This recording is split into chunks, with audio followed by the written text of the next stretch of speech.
Good morning and welcome.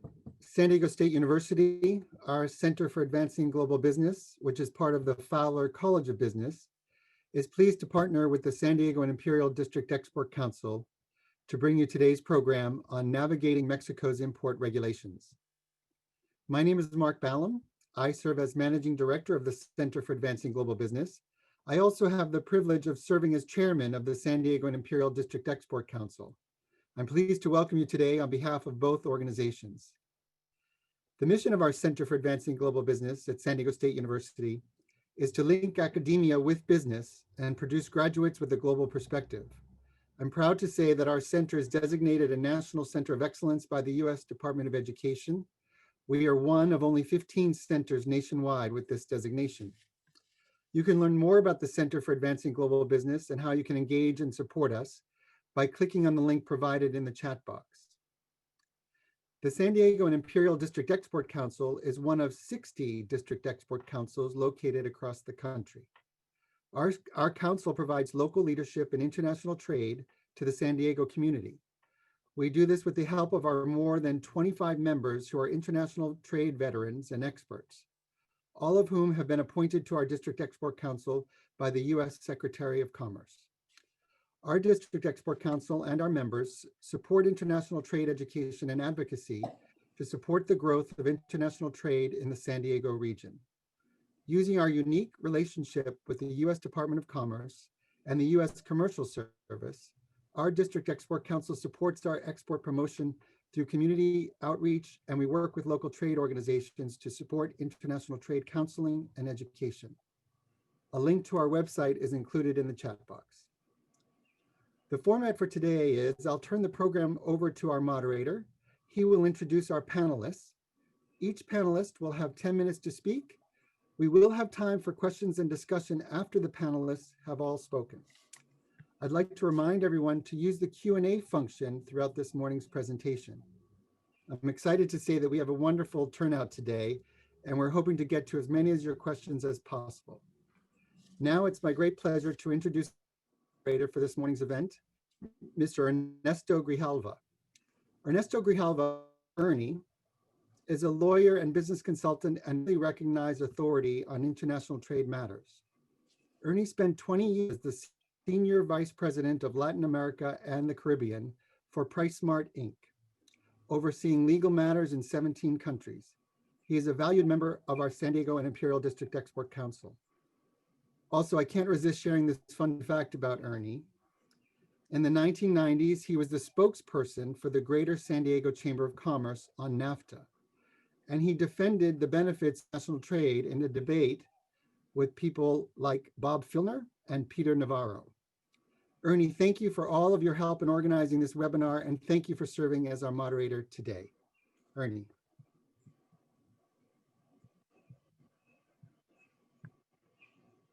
Thank you, Mark. Good morning, everyone. And I guess good afternoon to those of you on the East Coast. For those of you who are unfamiliar with San Diego, that is Mission Beach over my shoulder. Welcome, and I'm looking forward to a wonderful panel discussion with some very distinguished speakers with decades of experience in international trade and the US-Mexico border. There will be three speakers. The first will be Braeden Young. Braeden Young is a commercial officer and a regional standards attaché for the U.S. Commercial Service, U.S. Department of Commerce at the U.S. Embassy in Mexico City. Braeden has focused much of his work on USMCA, including on the NOM regulations that we're going to be discussing today. To discuss maquiladora industry and the impact that the NOM regulation changes have had there, we will be looking to Gabriel Merino Fausto. Gabriel has founded many successful maquiladoras throughout Mexico. He is also the former president of the prestigious AIMO, the Maquiladora Association of Otay Mesa, Tijuana. Through his company, Mexico Business Solutions, he now offers consulting management services to those who are looking for manufacturing solutions in Mexico. And our third speaker will be Alan Vigil. Mr. Vigil is the Director of International Business Development at Grupo Logistics. He has broad-ranging experience and expertise in supply chain logistics management. Alan is also a member of the San Diego Imperial DEX Executive Committee and a member of the Council of Supply Chain Management Professionals San Diego Baja Roundtable. We would ask before we begin that you look at the bottom of your screen and you'll see that there's a little box for chat. Please let us know where you're from. We would like to hear and know where people are tuning in from and logging in so we get a better perspective of who our audience is. So with that, I would like to first then turn to Braeden. Braeden, working at the U.S. Commerce Department at the U.S. Embassy in Mexico City, you get to see a lot of what happens behind the scenes. So tell us a little bit about what the changes in the NOM were and what was Mexico's intent? What were they trying to address with these changes? Braeden? Great. Thank you, Ernie. And thanks to you and to the District Export Council for the opportunity to participate in today's discussion. I'm really looking forward to it, looking forward to hearing from my co-panelists as well. You know, it's a very, very good question. I think that we do, as government officials, U.S. government officials in Mexico, get a chance to see behind the scenes on some of these issues as they arise. So if you'll indulge me just a bit, I'd like to discuss a little bit about who the U.S. Commercial Service is. And if you could please move to the next slide. So the U.S. Commercial Service is part of the U.S. Department of Commerce. And we have a very clear mission to help U.S. help U.S. exporters sell their goods and services to the market here in Mexico, as well as to help organizations in the United States attract investment into the United States. And we're happy to have 3 offices here in Mexico: Monterrey, Guadalajara, and here in Mexico City. Next slide. And I'm not going to go into any of these into detail, just to say, you know, we're all about export promotion, and we do that through some services that we offer, for example, matchmaking services. And we also engage on policy issues to engage here in Mexico with the Mexican government on policy issues that may be restricting or limiting U.S. exports to Mexico. Next slide. All right, so going back to today's important topic and what has happened, I did want to very briefly give a little bit of background for folks who may not be familiar with Mexico's regulatory environment. So you may have seen this symbol before, this big NOM symbol. And what that stands for, Normas Oficiales Mexicanas, which means government mandatory technical regulation. So we're talking about a technical requirement created by the Mexican government. Next slide. Now, there are 14 labeling and commercial information technical regulations, or NOMs. When we talk today about NOMs and technical requirements, what we're referring to are these 14 specific technical regulations covering a range of different products, from alcoholic beverages to cosmetic products to toys to textile products. And you'll see NOM 50 covers general products. So in many cases, companies will have a product covered by NOM 50 that is not one of these more specific NOMs. So we can go to the next slide, thanks. Great. Now I'm going to talk about the NOM Annex, so it's important to understand what I'm talking about when I'm talking about the NOM Annex. Put simply, this NOM Annex, Annex 2.4.1, is an official list of HS codes, so products, subject to mandatory NOM compliance. So this document, and I put on this slide here just a quick piece of that document, the NOM Annex. You can see all of the different products that are subject to coverage by some technical requirement, some NOM. For example, on this list here, you see NOM 51 and all the different products that it covers. Next slide. All right, now I've sort of provide a little bit of background information important to understand this issue. So let's talk about what changed. Actually, let me start by saying what did not change. So the substance of these technical requirements, you'll recall the list of 14 labeling norms. The text, the substance of these 14 labeling norms did not change at all. And that's something the Mexican government has emphasized to us repeatedly. Again, the substance of these labeling requirements did not change. So what did change? Mexico on October 1st eliminated some exceptions to the obligation to comply with these requirements.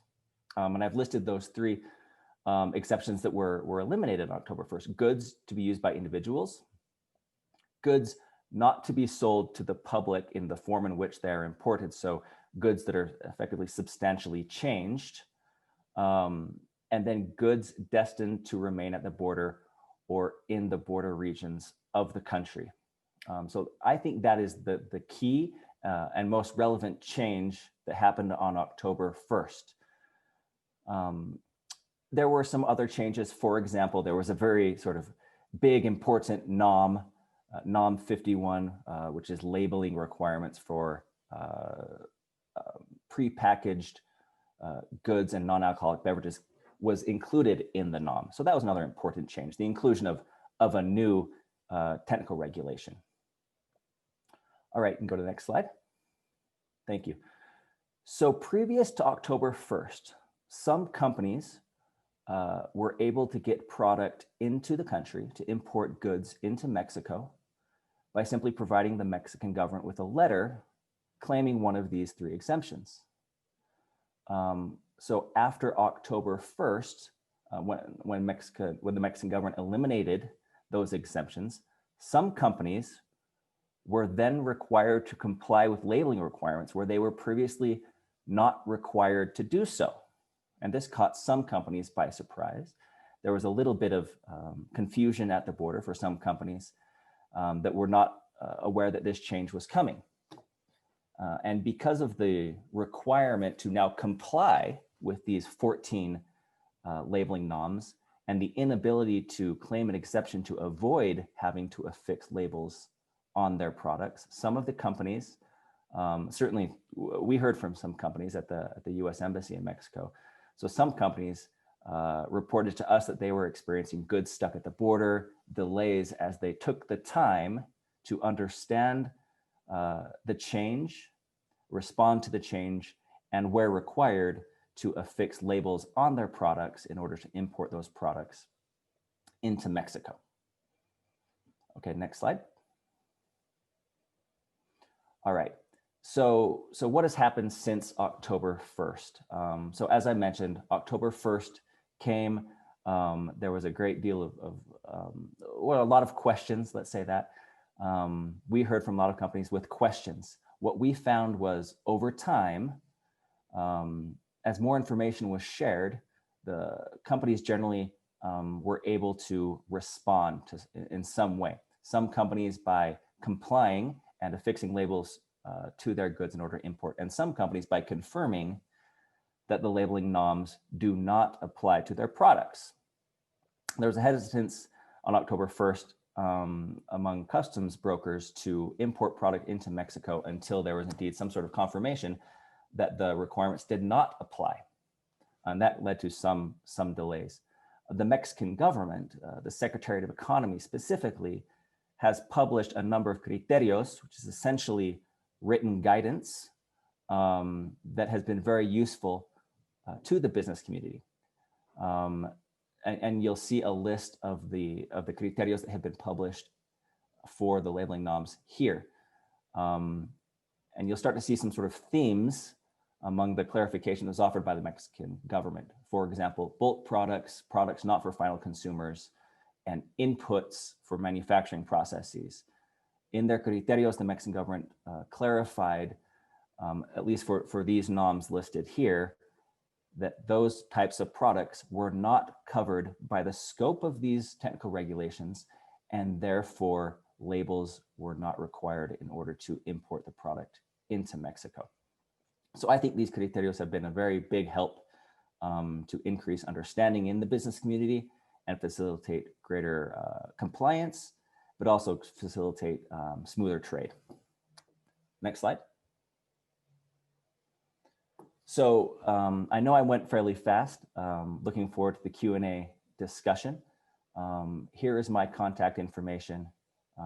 Again, my name is Braeden Young. I'm a commercial officer and the regional standards adaptation for Mexico, Central America, and the Caribbean, based at the U.S. Embassy in Mexico City. And if you have any questions, please don't hesitate to reach out to me. And I'd be happy to put you in touch, maybe with one of my staff who has the answer if I don't. Thank you. Now it is my pleasure to pass the word to Gabriel Merino Fausto. Gabriel, I'd be really interested to hear more about how these changes affected the maquiladora industry specifically, and the U.S. companies that depend on them. Thank you. Yes, good morning, everyone, and thank you, Braeden.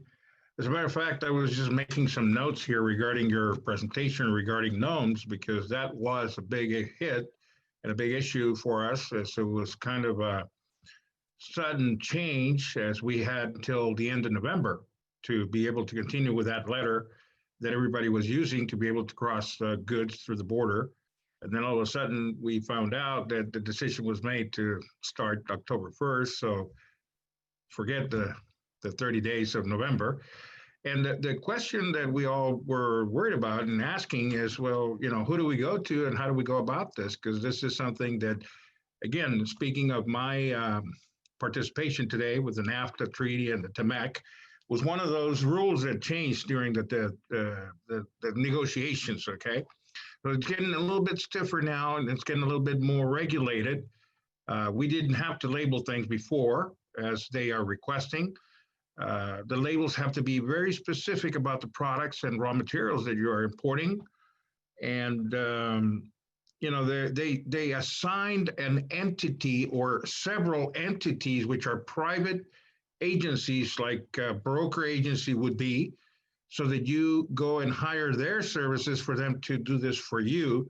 And they are the ones that are approved by the government to be able to issue the certificates for the labels to be approved in the customs system. So all of this has kind of brought a lot of new rules and regulations that we were not familiar with. We were more, say, you know, direct, openly working with customs ports. And, you know, not that we don't want to comply with regulations, but, you know, they just didn't give us enough time, I guess is my comment on this.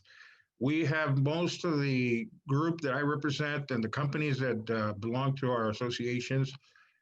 We did it in a group, so it worked out pretty good. But these entities that were assigned, which are kind of private consulting firms that do this and that have the registration, the federal official registration, were kind of saturated. Everybody was going to them, and there was like a big line waiting. You had to wait and wait and wait. It took us about a month to be able to get our labels certified. And you can imagine what that was going to do to our imports when you're doing daily imports. So the reason that they did this is to be able to have a control, because when they give you a certificate, they punch into their computer that you have been approved as a company. And once you've been approved, they give you a registry number, like pretty much like the EMEX program. And that registry program or number goes into their SAI system, which is a customs port system.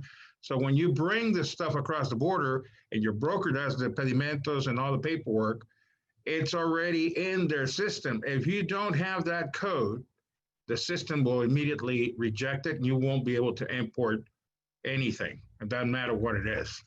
Also, there are some gray areas still, Braeden, as you probably know, because some of these products that we are bringing in, especially raw materials, are not regulated really as commercial products rather than components for finished product manufacturing. So there's still kind of a gray area that we're debating with authorities to determine which ones are the ones that have to be labeled that are going to be sold directly to the consumer in the commercial area, and which ones are raw materials that are going to be imported for manufacturing purposes to have finished products exported to the United States.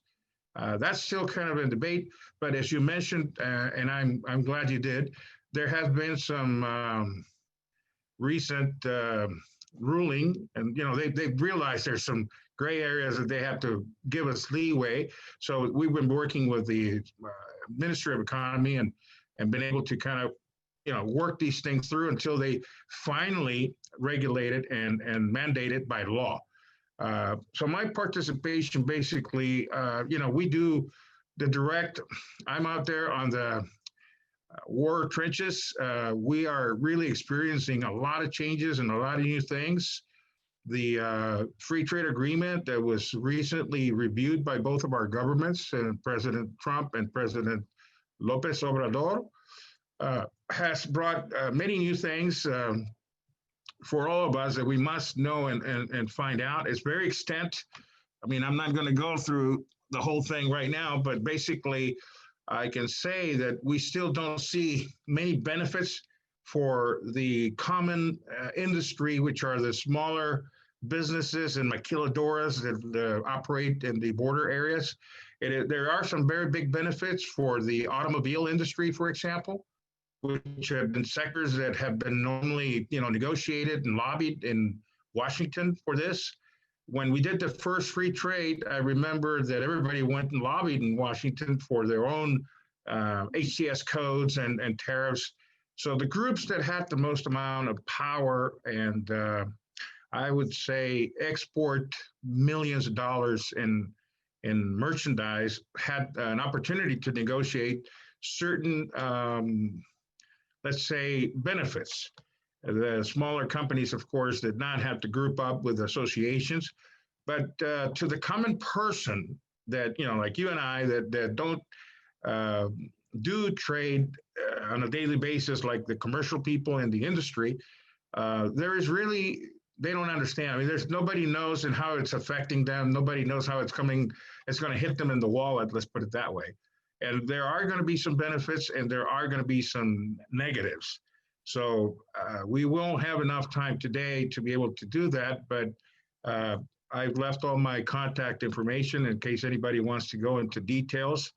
The basic free trade agreement benefits right now are basically for the certain sectors, certain industries, and not so much for the commercial or agricultural. For example, there is an issue with the avocados still that we need to look at. So there are several different sectors of the free trade agreement that still need to be looked at and studied, because the governments both have done this to be able to benefit both economies. And when it was done in the first time with Canada, US, and Mexico, the whole idea was to be able to have commercial business and products go through the borders without any issues.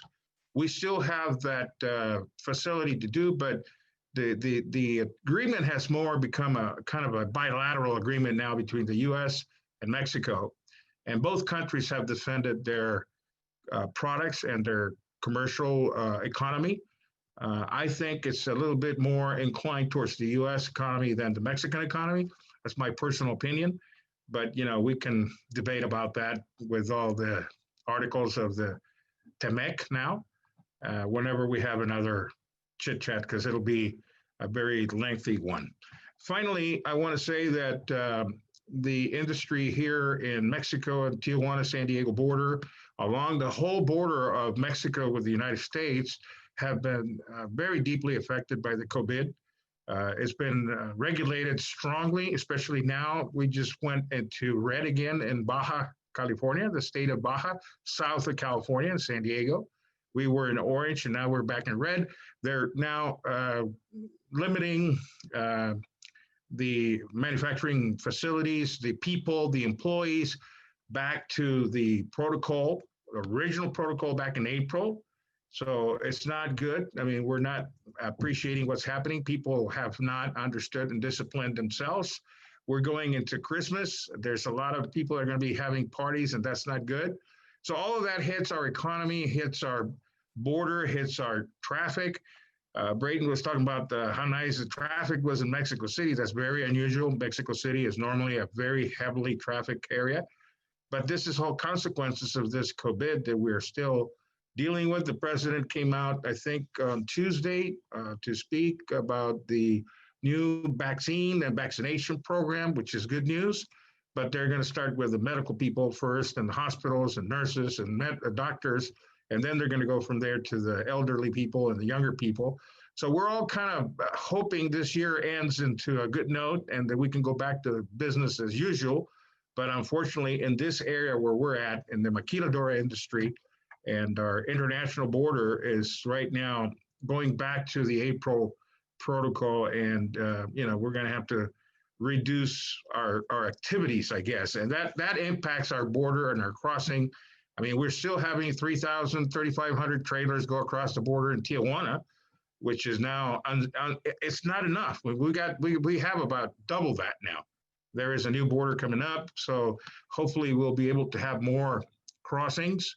I know that the infrastructure is almost there, and I don't know how I'm doing on time, Ernesto, but I think I'm going to kind of close there so that we can continue. I've talked about a lot of issues, and there's a lot of things to talk about, but basically, Tijuana is still working very hard. It's working very hard with new government and new people, trying to keep promoting investments. And so overall, the safety of the operations and the investments and the investors themselves, so that everybody can continue operating. Our concern is not the delinquent situation anymore. It's more the safety of the health, the COVID right now.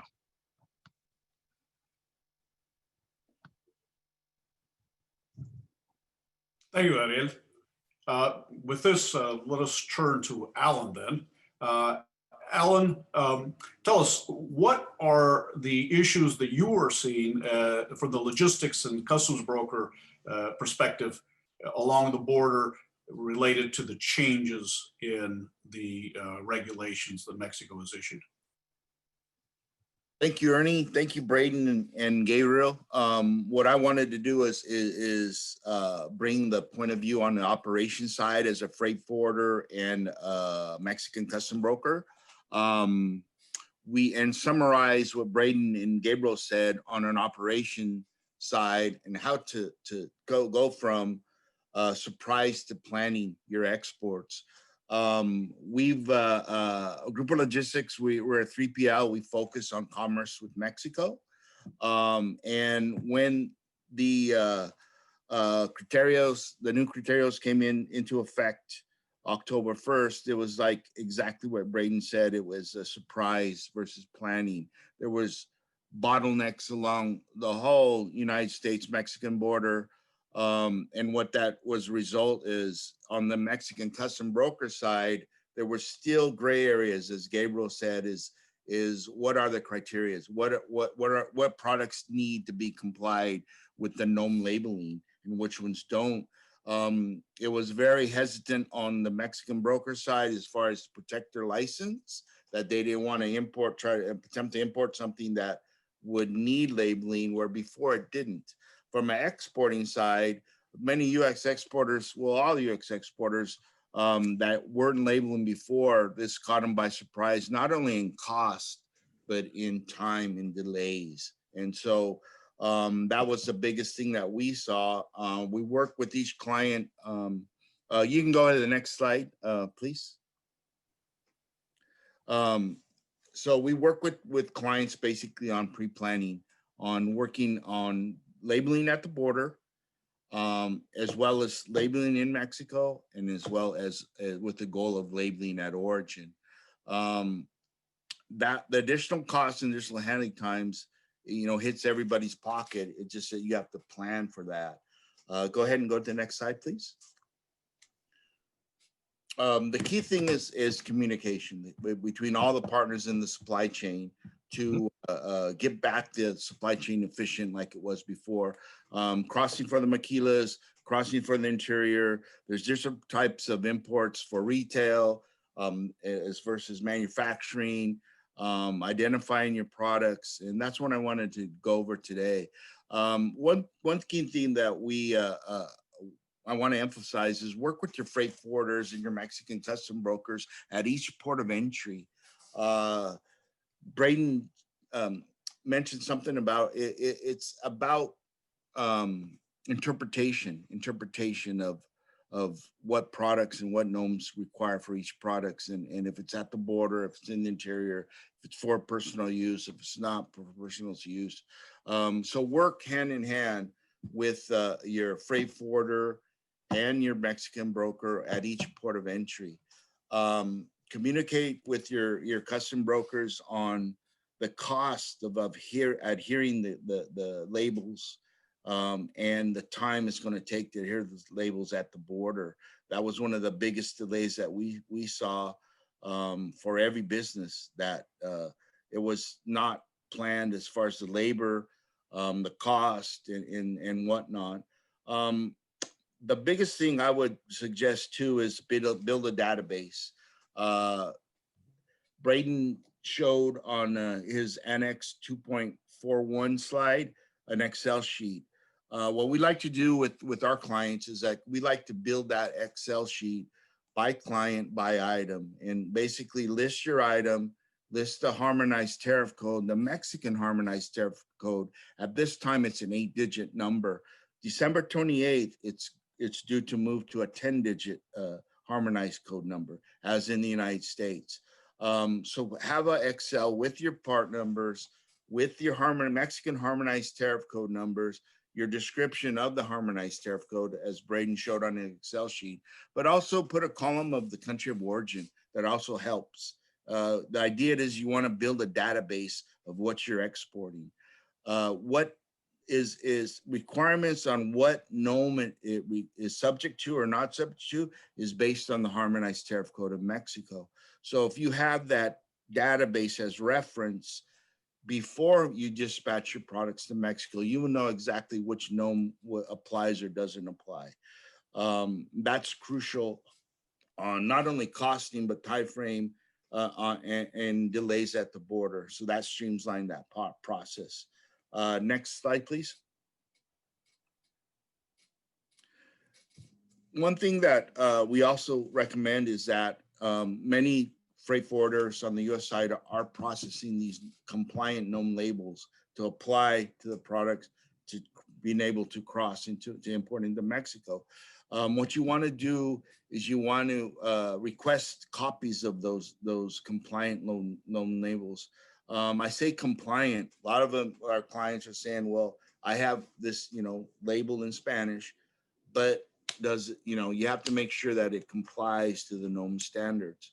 The goal is to have that compliant NOM label in your hands as an exporter, so you can print those out and apply them at origin, so you can streamline and have no bottlenecks at the border. And as well, it will lower your cost from having your freight forwarder do it and versus you doing it. Or as long as you know your cost from your freight forwarder, you can build that into your landed cost.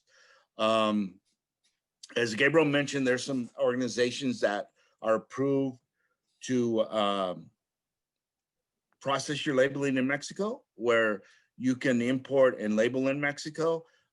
Work with those companies to, again, find the cost and times. As Gabriel said, the 30 days to process a label, you have to build that in. You have to build that into your transit times. So reach out on what items you can label in the country at a warehouse, at a fiscal warehouse with the accredited agencies. Find out the cost, find out the time frame of approving those costs. On another slide, I'll show you that process that Gabriel mentioned on that flow. Again, it's continued communication with your custom freight forwarder and Mexican custom broker on any changes. Braeden mentioned the criterios. Actually, if you want a copy of the criterios, I can send you the criterios actually, or the link, so you can print them out. They're in Spanish, but there's been three criterios since first. So that's working communication with your Mexican custom broker to know of any further changes well ahead of time. On the left of the slide is a copy of the Diario Oficial, and everything has to be published in that for any changes. that are going to occur with the commerce in Mexico. And the Diario Oficial will tell you when they go into effect. So it's good to always constantly have communication with your Mexican custom broker daily on having them provide you with any changes that might be effect that would affect your commerce with Mexico, not only labeling, but anything else. Next slide, please. These are three, I put three just examples of companies that are accredited. They call them inspection bodies that can approve your labeling. The NICE, the ANSE, and the Intertech are the big ones in Mexico City. There's their websites that you can go on their webpage and see their services, contact them to see the costs. Next slide, please. And those three cover all the norms that Braeden covered. Thanks to Cesar Silva of NICE, this is the process of exporter work with the importer to do the labeling approval in Mexico to have that approved in Mexico so you can cross without labeling in the US. Next slide, please. And this is a summary of what Gabriel went over as far as what happens. If you label in country, that's all tied into now into the Mexican customs.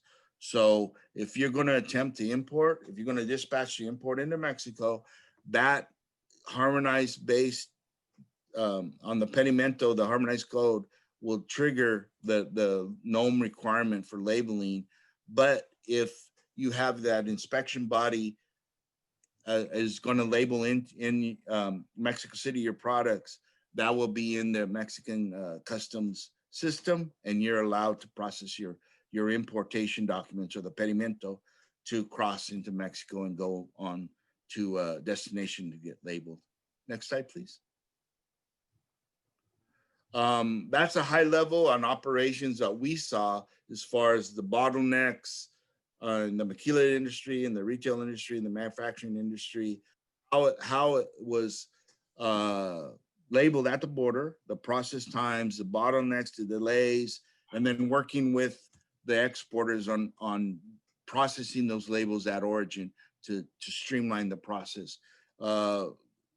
Printing out their criterios on what changes were made, on what products no longer required the modified change of compliance of NOM labeling, and then of course labeling in country.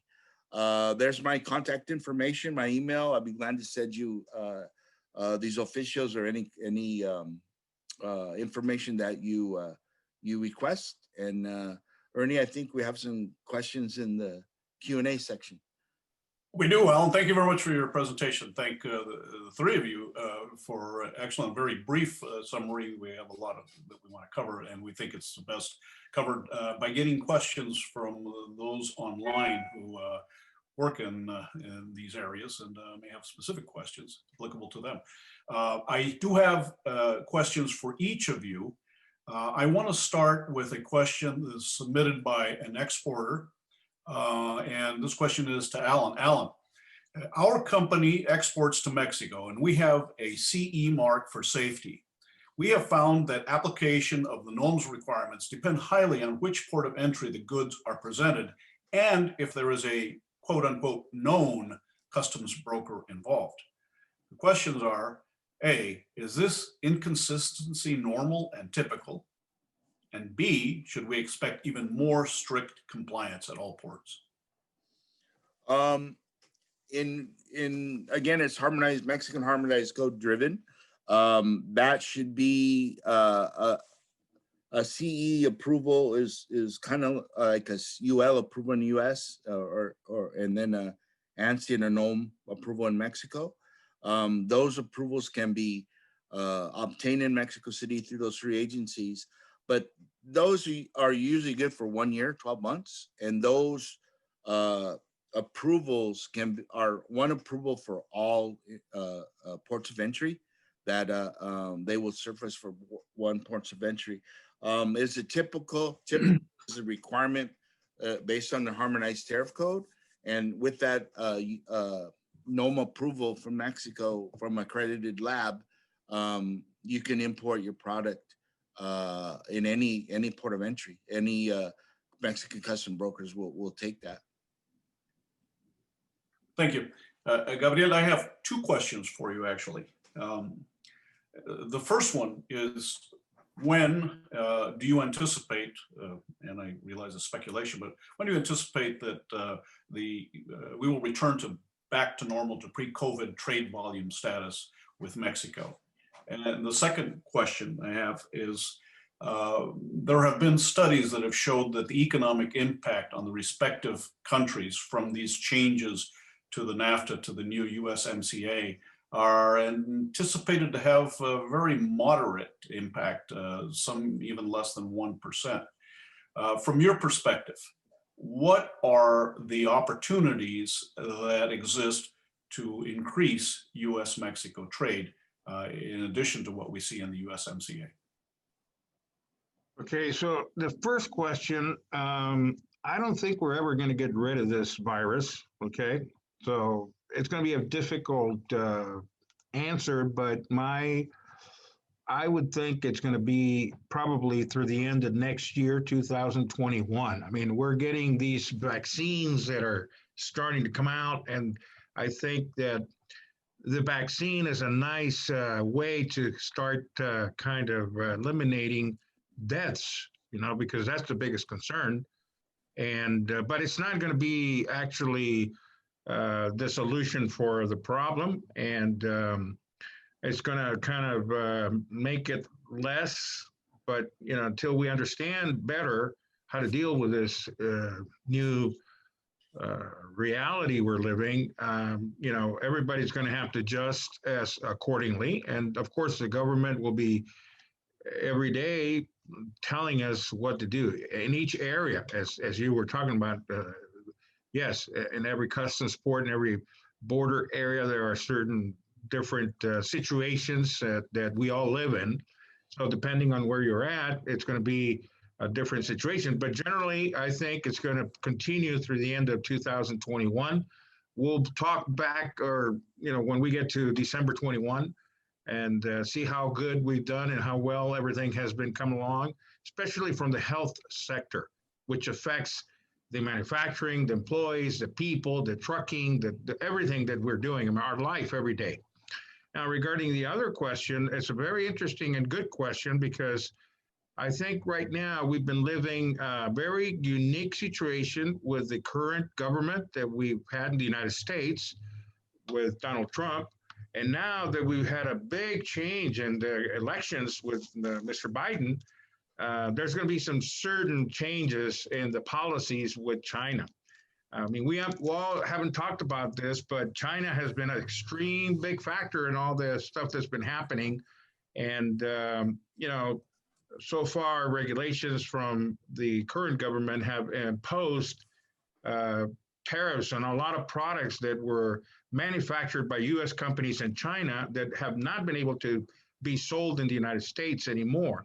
That kind of, you know, moved the balance of the commercial back and forth money from one country to the other, which also affected Mexico. Mexico became a beneficiary of that.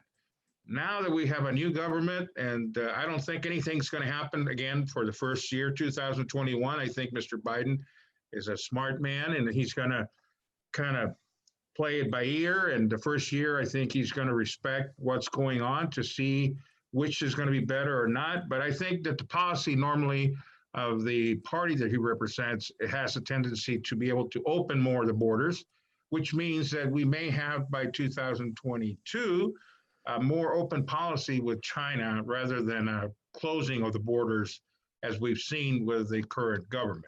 This is my opinion based on what I see and the trends and the numbers that come from our Mexican statistical government agency.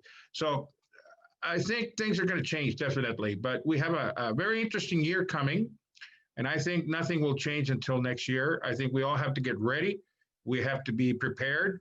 And, you know, one of the other things is that, you know, we see more regulations again and more things. We have to be very well educated when it comes to importing and exporting products, not only through Mexico, US, but any border. We need to be very well versed, educated, and this is why these panels are so important, so people can understand that it's not just bringing stuff across borders. A lot of things that are involved that need to be complied with to be able to do it correctly and legally. Thank you, Gabriel. Braeden, I have two questions for you, and actually, Gabriel, that was a great segue because one of the questions does focus on change in trade policy and how China is involved. But the first question I have for Braeden is, Braeden, does the government of Mexico intend on conducting public outreach activities to further clarify the changes in the norms, particularly around their periphery? So to answer that question, the Mexican government has issued these criterios, this written guidance. That has been their major effort, the main way that they see that they are providing greater clarity around these changes. I am not aware of the Mexican government's intent to do any additional public outreach efforts around this particular change. That's not to say that they won't. I just am not aware of any. And the second question I have for you is related to the issue that Gabriel raised. And that is that the Biden administration has signaled that they're not going to be making any significant changes to the US-China policy at this time. But there may be differences in the US-Mexico policy coming up. Have you heard, or do you anticipate that there are going to be any changes there, whether they be in form or substance? That's a good question. I would not speculate on different policy changes or new policy direction with a subsequent administration. I would just emphasize that our relationship with Mexico is so important and so integral to the lives of both Americans and Mexicans that regardless of who is president of either country, that our relationship will continue to move forward. And certainly we're anxious to engage with our Mexican counterparts, or to continue to engage with our Mexican counterparts to advance this relationship. Thank you. Well, this is a question I have now for all of the panelists. The US-Mexico relationship is of great importance to both countries. It is a long-standing and growing relationship. Economic interdependence between the two countries is now at a point where it would be difficult to separate them. The question for each of you is, where are there opportunities that we have missed? What do we do now to make that relationship stronger? Who do we start with? We can start with anybody who wants to speak. Since you spoke first, Gabriel, let's hear from you. You know, I had a visit from a group from Turkey that was looking to do business in Mexico. And it was so interesting because they were not coming here to do business of manufacturing, which is, you know, the labor, the maquiladora program, the benefits of the non-taxable merchandise cross-border. They were actually talking about intellectual property. They were talking about designing and developing software. So I think this area is one of the areas that have not been really exploited completely. And I think it's an area of opportunity. They opened my eyes. I mean, I've been doing this for 30 years in manufacturing, been kind of in the box, you know, for that stuff. But when they were talking about this, it really kind of excited me to hear that, because there is an opportunity of developing that kind of products and that kind of business in Mexico that a lot of people don't think about, because it's more of a labor-intensive type of opportunity.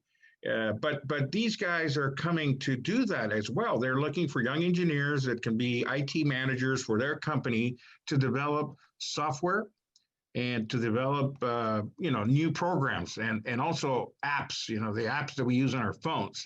So this is something that's kind of a technology-driven thing that normally Mexico is not known for, but it's starting to develop. And I think that is a great area of opportunity other than just a manufacturing facility type thing.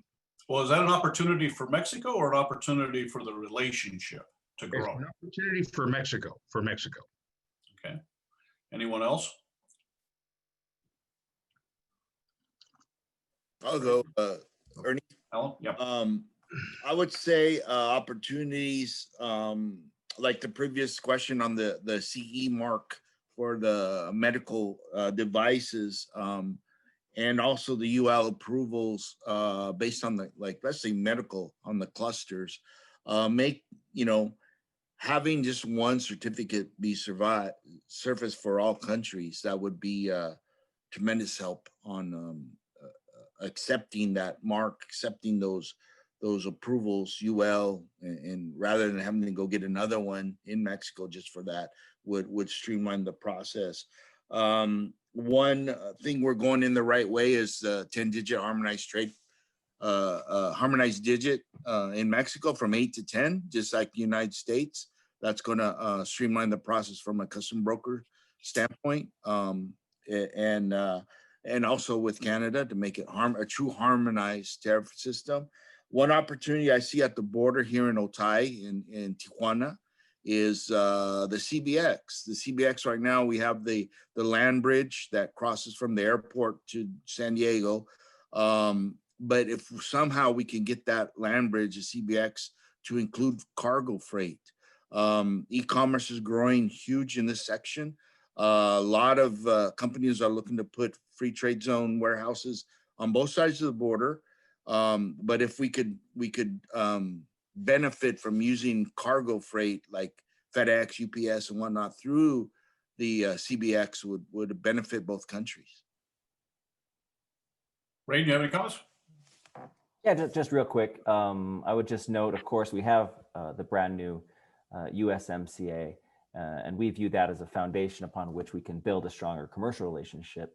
I'm a commercial officer. I work in the commercial section of the embassy. So we're all about helping US companies export to Mexico.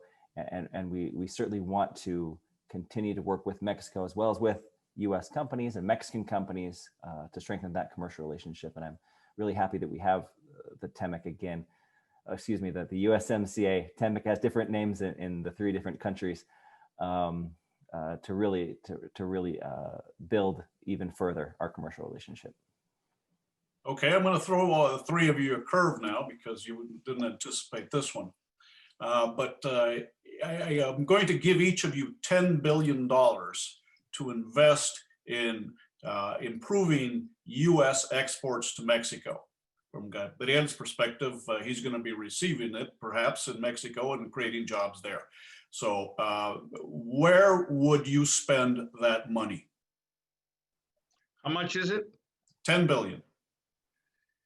Okay, I think there are 3 very important areas that I would do that. I would kind of separate that in three parts. The first one would be infrastructure.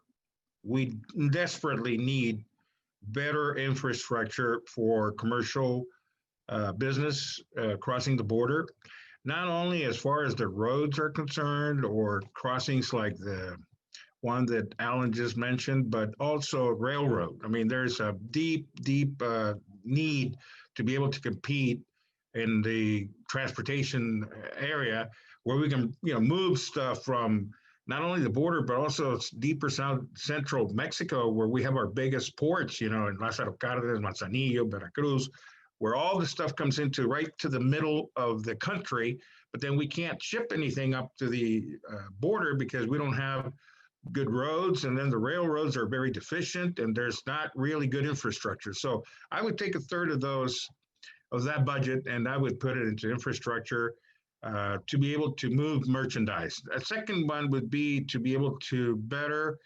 help with the government, have a investment with that money we can help companies to better fund their investments for equipment, machinery, technology. You were talking about the medical industry. There's also a very large aerospace and aeronautical cluster here in Mexico that's doing very well with the airplanes and the satellite business and parts. So I would use part of the other 1/3 of that money to be able to develop technology for the companies to be able to better grow and produce more efficiently. Okay, I'm gonna cut you off at 2 because you spent the 10 billion already, and I want to hear from the other 2 people. We only have 2 minutes left. Alan?